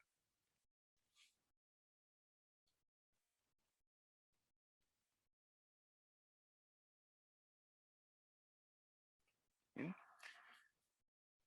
Bueno, en el mismo ejemplo, en este caso, podría pensarse con las mismas cantidades en los siguientes términos. El señor Chávez tiene una deuda de 20,000, así sería más o menos el problema que podríamos tener. En lo que vimos era más un ejemplo o platicado de qué es lo que se tenía. El problema podría ser, el señor Chávez tiene una deuda de 20,400 que debe pagar dentro de 2 meses. Si la operación está pactada a 12% anual de interés simple, ¿cuánto debería pagar para saldar su deuda el día de hoy? La respuesta, pues ya la vimos, es de 20,000, pero en este caso se comprenderá por qué se acostumbra a llamar a esta cantidad valor actual de la deuda, o lo que es lo mismo, valor actual de la operación. Cuando hablamos de capital, hablamos de valor actual, tanto de interés simple como de interés compuesto. Valor actual es capital, es decir, valor actual es el día de hoy, es lo que vale. Por eso aquí en la figura esta que les puse, capital lo puse el mero día o hoy, porque es el valor presente, es lo que vale el día de hoy. Y es necesario observar que el capital y el valor actual representan lo mismo. Capital es valor actual, solo que en contextos diferentes. El capital es una cantidad que se invierte ahora para obtener después un monto superior, y el valor actual es precisamente el que tiene en este momento una cantidad cuyo valor se ha planteado en una fecha futura. Es decir, representan lo mismo, son diferentes conceptos, pero es exactamente lo mismo. Capital es lo que vale la deuda el día de hoy. Si, por ejemplo, queremos comprar una maquinaria, el valor de contado o el precio de contado es el valor actual o el capital. Lo que terminamos pagando si compramos a meses con intereses, ese sería el monto. El monto es el valor futuro. ¿Bien? Tenemos otro ejemplo. Un comerciante adquiere un lote de mercancía con valor de 3,500 que acuerda liquidar mediante un pago de inmediato de 1,500. ¿Sí? Paga un enganche de 1,500 y un pago final de 4 meses después. Acepta pagar 10% de interés anual simple sobre el saldo. ¿Cuánto deberá pagar dentro de 4 meses? Aquí habla de esto. ¿Cuánto podemos ponerlo en una línea de tiempo? Tenemos aquí el capital. El capital en este caso dice que se lo represente cuánto vale el día de hoy este lote de mercancía, 3,500, pero pagó 1,500, quiere decir que el valor que queda a pagar es 3,500 menos 1,500, que son los 2,000. Es decir, los 2,000 valen el día de hoy. El capital es de 2,000 y es lo que vale el día de hoy. Me dice cuánto deberá pagar dentro de 4 meses. Así aquí tenemos los 4 meses, que es el monto. Es decir, aquí me está preguntando cuál es el monto de este capital, cuál es el valor futuro, cuánto deberá pagar al final de ese plazo. ¿Sí? Entonces aquí tenemos la tasa de interés, que es del 10% de interés anual simple, y el plazo, que son 4 meses. Primero, pues tenemos una tasa anual y tenemos el plazo en meses. Y como dijimos, tenemos que tener tanto la tasa como el plazo en la misma unidad de tiempo. Entonces aquí lo que se hizo es dividirlo entre 12 para convertirlo en años. 4 entre 12, que es igual a un tercio. Es decir, que es un tercio de año, los 4 meses. Entonces ya tengo la tasa anual y ya tengo el plazo en años. Entonces simplemente sustituyen la fórmula de monto igual a capital, que son 2,000, por 1 más I, que es el 10%, por T, que es un tercio. Entonces 0.10 por un tercio más 1 es igual a 1.033 por 2,000 me da igual a 2,066,67. Eso quiere decir que deberá pagar 2,066,67, de los cuales 2,000 son el capital de deuda y 66,67 los intereses de 4 meses. Que es con interés simple, simplemente trasladamos el capital hacia el final del plazo, 4 meses después, va a pagar 2,066,67. ¿Sí? ¿Dudas? ¿Preguntas?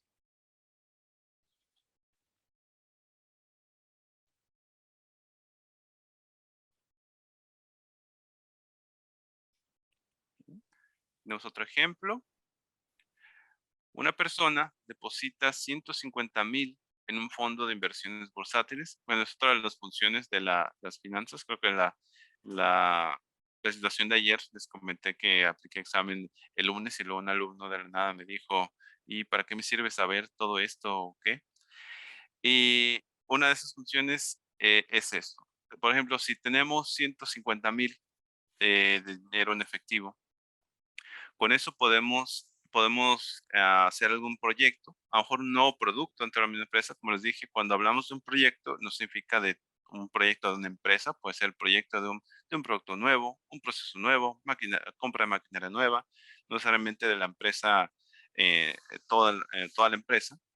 Si tenemos 150,000 pesos, podemos ver si podemos poner a lo mejor un nuevo producto, si podemos comprar una nueva maquinaria y ver cuál sería el efecto en la empresa. Si va a aumentar la rentabilidad, si aumenta los ingresos, o podemos utilizarlo para ver si lo invertimos.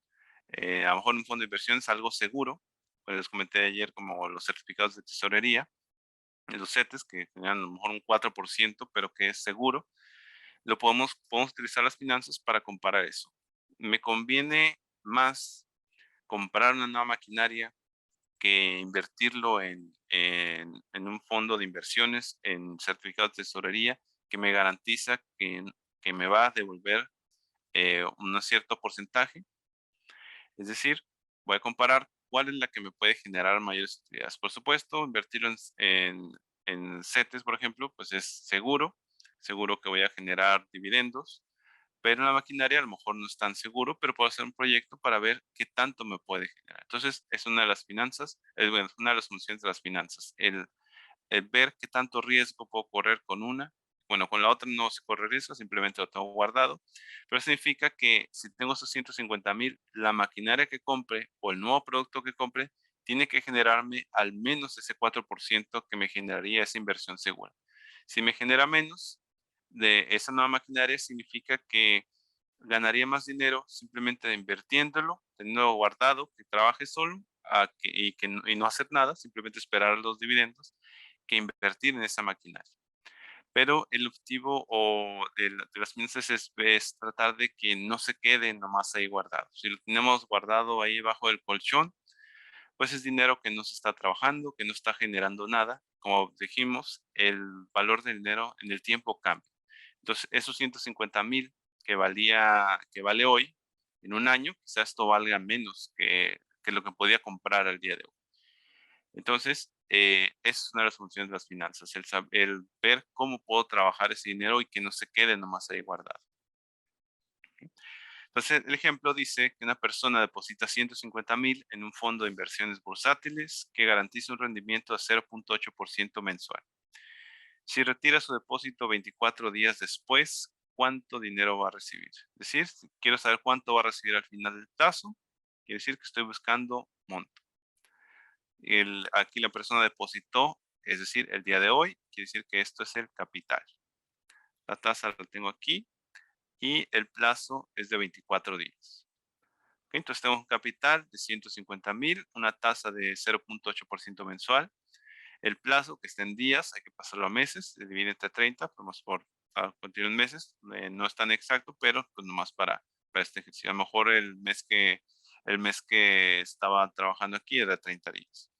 Entonces 24 sobre 30 es el plazo y simplemente sustituimos en la fórmula.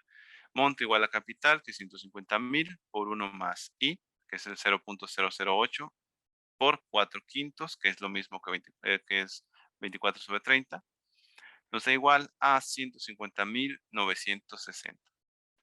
¿Sí? Entonces, bueno, aquí también es muy importante mencionar, cuando tenemos la tasa, en la fórmula vamos a poner no vamos a poner el porcentaje, vamos a poner la parte decimal de que representa el porcentaje. El 100% es igual a 1 y el 0.8% es 0.008. Si batallan para hacerlo, simplemente hay que recorrer el punto decimal 2 espacios a la izquierda o lo dividimos entre 100 y eso es lo que vamos a usar en la fórmula. ¿Okay? Aquí igual aquí se redujo el plazo a 24, de 24 sobre 30 a 4 quintos, pero pues da lo mismo, ¿no? Si ponen 24 sobre 30 les va a dar el mismo resultado. Entonces con eso determinamos que si deposita 150,000 en un fondo de inversiones bursátiles que garantiza esa tasa, la retira 24 días después para recibir 150,960, es decir, sus 150,000 originales más 960 de intereses a favor.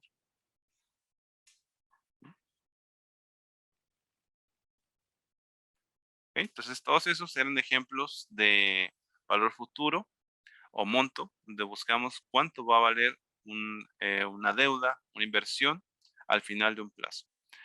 Pero a lo mejor podemos buscar también el valor actual. ¿Cuánto vale a día de hoy cierto dinero? Que también es como la base de lo que vamos a estar haciendo. Por ejemplo, si han visto programas como de Shark Tank, cuando les preguntan cuánto vale tu empresa y generalmente, o he visto mucho que se equivocan, para evaluar una empresa no es simplemente evaluar porque mi producto hace esto, hace lo otro, pues yo creo que vale eso. Cuando se va a evaluar una empresa, no es por lo que haga el producto, no es por lo bonito que sea, no es por todas las funciones que sea, es simplemente por la rentabilidad que genera. ¿Cómo voy a determinar cuánto vale la empresa a día de hoy? Eso se hace a través de bueno, va a ser más de interés compuesto, pero quería adelantarme un poquito a esto. Bueno, esto me sale medio feo. Cuando tenemos un proyecto financiero, tenemos a lo mejor un año 1, año 2. Aquí tenemos a 3 años del proyecto. Aquí es cuando se hace la inversión. Aquí se hace la inversión inicial para el proyecto y esa inversión inicial va a generar flujos de efectivo en el año 1, año 2, año 3. Entonces, para saber cuánto vale el día de hoy una empresa, no es lo que haga el producto, no son las características del producto, es de acuerdo a lo que va a generar la empresa los siguientes años, hay que trasladarlos, esas ventas o esos flujos, a día de hoy con cierta tasa de interés. ¿Cuál tasa de interés sería? Dependiendo de cómo es el proyecto. Si solicité un préstamo al banco, voy a incluir esa tasa. Voy a incluir la tasa de inflación porque obviamente la tasa de inflación va a afectar a los años siguientes. Y a partir de esas tasas voy a trasladar estos flujos de efectivo al día de hoy. Es decir, voy a sacar el valor presente de esos flujos de efectivo y lo que obtenga de ahí, eso es lo que vale la empresa al día de hoy. ¿Sí? No tanto de qué hace el producto, cuánto vendí o cuánto vendí, o si yo espero vender $1,000,000 en un año, mi empresa vale $1,000,000, pero eso es totalmente falso. Si yo en un año creo que voy a vender $1.000.000, hay que trasladar ese $1.000.000 de acuerdo al presupuesto capital, de acuerdo al grado de riesgo de la inversión, de acuerdo a la inflación, de acuerdo a lo que me cuesta el dinero que voy a utilizar para la inversión. Y ahora sí voy a ver cuánto vale. ¿Okay? No simplemente vale $1.000.000 porque para el siguiente año voy a vender $1.000.000. ¿Okay? Y eso lo vamos a ver un poquito más a detalle en interés compuesto. Entonces nos quería entrar un poquito sobre qué es el valor presente o el capital. Es lo que vale el día de hoy. Cuando hablamos de flujos de efectivo futuro, es trasladarlos al día de hoy y ver cuánto vale el día de hoy.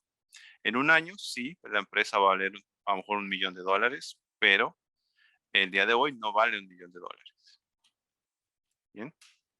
Entonces, estas son las fórmulas que estuvimos viendo de interés simple, la fórmula para monto, que es igual a capital por 1 más la tasa de interés por plazo, y el capital, que es igual al monto entre 1 más la tasa de interés por el plazo.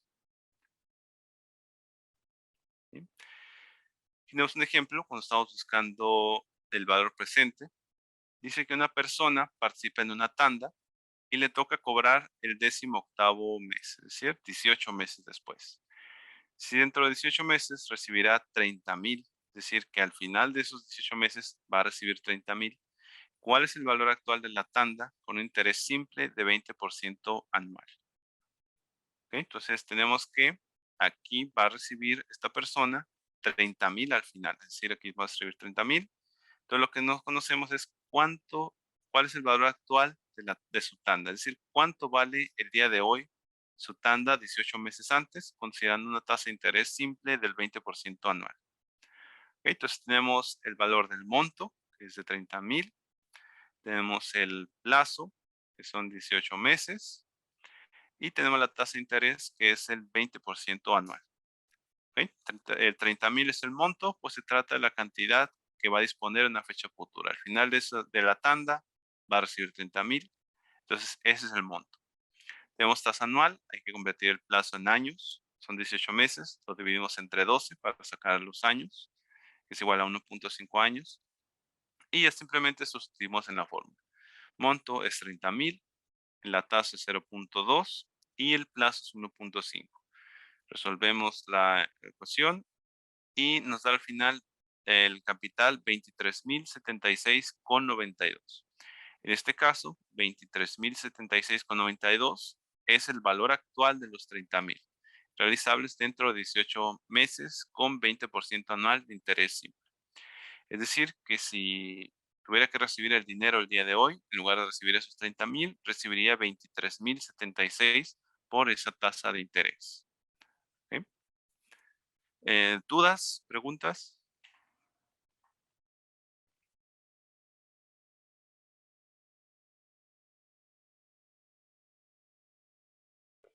Yo no, de momento, gracias. Bien. Y bueno, aquí tenemos un ejemplo de que estamos buscando cuál es la tasa de interés simple que pago. Un ejemplo que usé en la clase para ello es, por ejemplo, si vamos a comprar algo en una tienda como Coppel, que te da el precio contado y el precio a pagar al final del plazo y el mismo plazo, ahí nos están dando 3: capital, monto y plazo. Y con eso podemos sacar cuál es la tasa de interés que se está cobrando. Porque generalmente, o lo que viene en los ejemplos que vimos, es que no te dice Coppel cuál es la tasa de interés que realmente estás pagando.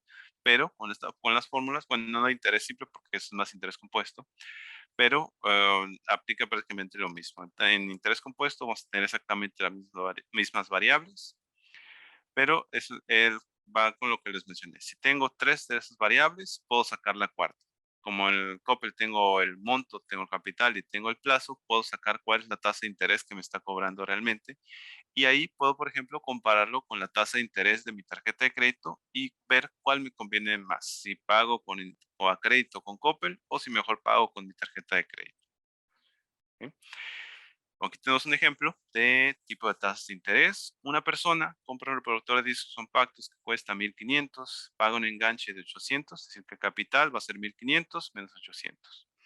Y acuerda pagar 750 3 meses después. ¿Qué tipo de interés simple pagó? Entonces tenemos el plazo, tenemos el monto, Bueno, el monto, de acuerdo a pagar al final. Dijimos que el capital es 1.500 más 800. Aquí eso, los 800 son 700.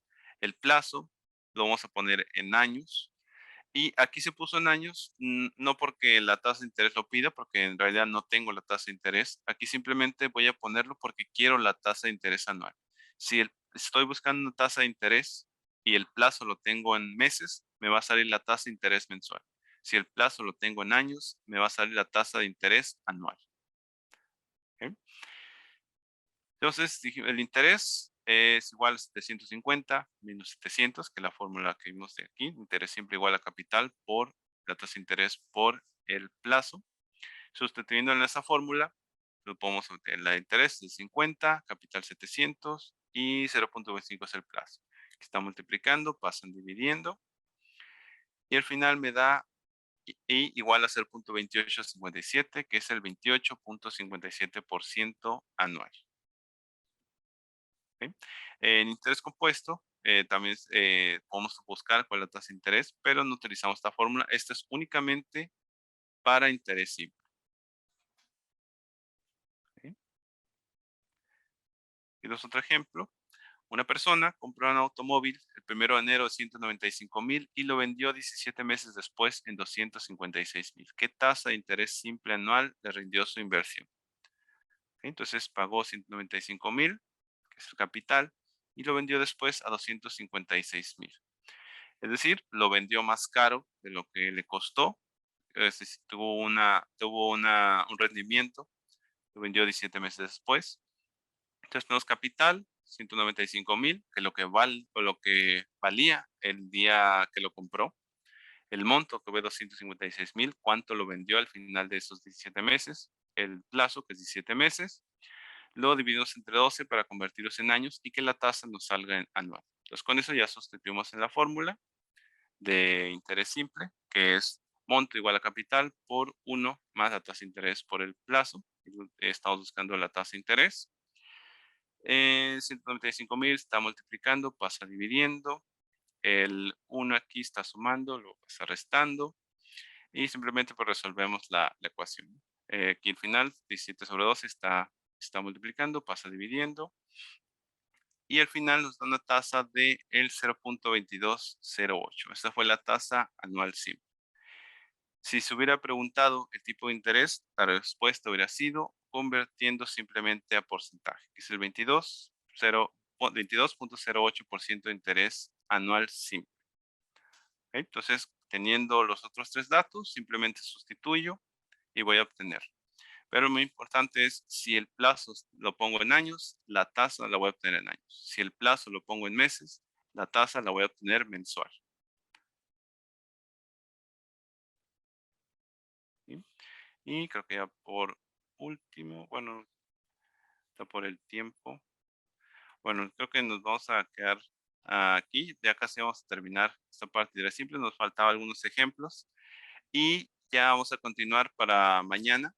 Ahora sí, el tema de interés compuesto, que es básicamente casi lo mismo que interés simple, simplemente que interés simple es más como un crecimiento lineal en el que si voy a, por ejemplo, a calcular los intereses del año 1, van a ser igual que el año 2. Los intereses del año 3 igual van a ser igual.